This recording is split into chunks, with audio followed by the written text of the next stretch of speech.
4 افراد ایسے ہیں کہ ان کو اپنی ٹیکس ریٹرن فائل کرنے کی ضرورت نہیں ہے.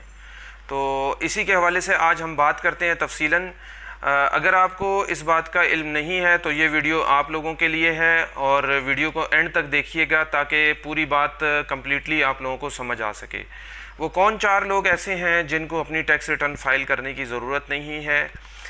کن لوگوں کو ٹیکس ریٹرن فائل کرنے کی ضرورت ہے اس کے اوپر ہم پہلے اپنی پچھلی ویڈیو میں تفصیلاً ذکر کر چکے ہیں. تو ایسے 4 لوگ جن کے پاس ایون کہ اگر پراپرٹی ہے اور صرف اس وجہ سے ان کو ٹیکس ریٹرن فائل کرنی ہے تو وہ مستثنا ہے. اگر ان کے پاس پراپرٹی ہے، ان کے پاس گاڑی ہے، اور لیکن اس کے باوجود ان کے پاس فلیٹ ہے، اس کے باوجود ان کو ٹیکس ریٹرن فائل کرنے کی ضرورت نہیں ہے. تو وہ کون 4 لوگ ہیں جن کو حکومت پاکستان اور FBR اور قانون کے مطابق ان کو ایگزیمشن ہے ریٹرن فائلنگ سے؟ تو ان کو باری باری ڈسکس کرتے ہیں. تو یہ سیکشن 115 ہے جو کلیئرلی ایکسپلین کرتا ہے کہ اگر آپ کے پاس اموویبل پراپرٹی ہے، یا آپ کے پاس فلیٹ ہے، یا آپ کے پاس 1000 cc گاڑی ہے، تو یا آپ کے پاس پلاٹ ہے، تو آپ کو ان کی وجہ سے صرف اور صرف ان یعنی پوزیشنز کی وجہ سے آپ کو ریٹرن فائل نہیں کرنی اگر آپ ان 4 کیٹیگریز میں فال کر رہے ہیں.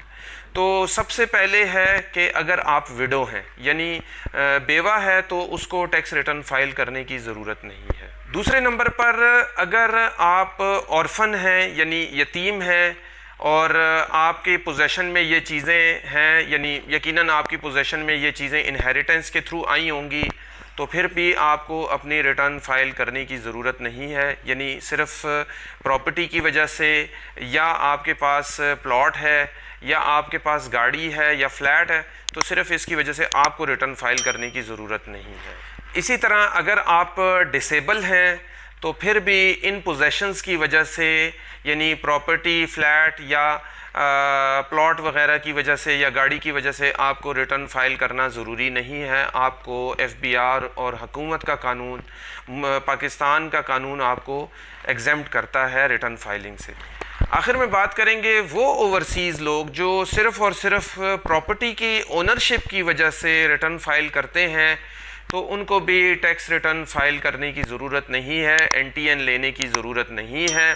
ہاں، آخر میں ہم ایک امپورٹنٹ بات کا ذکر کریں گے، اور وہ یہ کہ اگر آپ نے NTN لے لیا ہے تو اور پھر بھی آپ ان 4 کیٹیگریز میں سے کسی ایک میں ہیں، تو پھر آپ کو اپنی ریٹرن لازمی فائل کرنی پڑے گی کیونکہ آپ NTN لے چکے ہیں. تو اس کے لیے پھر آپ کو پہلے اپنے NTN کی ڈی رجسٹریشن کرانی پڑے گی، پھر ہی آپ اس ایگزمپشن کو اویل کر سکتے ہیں. میں امید کرتا ہوں آپ لوگوں کو ہماری یہ ویڈیو پسند آئی ہوگی. اسی طرح کی معلوماتی ویڈیوز کے لیے آپ ہمارے چینل کو دیکھتے رہیں، ہماری ویڈیوز کو لائک کریں، اور اگر آپ کا کسی قسم کا کوئی سوال ہے، کوئی کویسچن ہے، تو آپ کمنٹ سیکشن میں جا کے پوچھ سکتے ہیں. مزید آپ ہماری ویڈیوز کو زیادہ سے زیادہ شیئر کریں تاکہ آپ لوگوں کی وجہ سے ان لوگوں کو بھی یہ معلوماتی انفارمیشن پہنچ جائے جو اس سے متعلقہ ریلیونٹ ہیں یا جن کو یہ انفارمیشن افیکٹ کر سکتی ہے. میں امید کرتا ہوں کہ آپ لوگوں کو ہماری یہ ویڈیو پسند آئی ہوگی.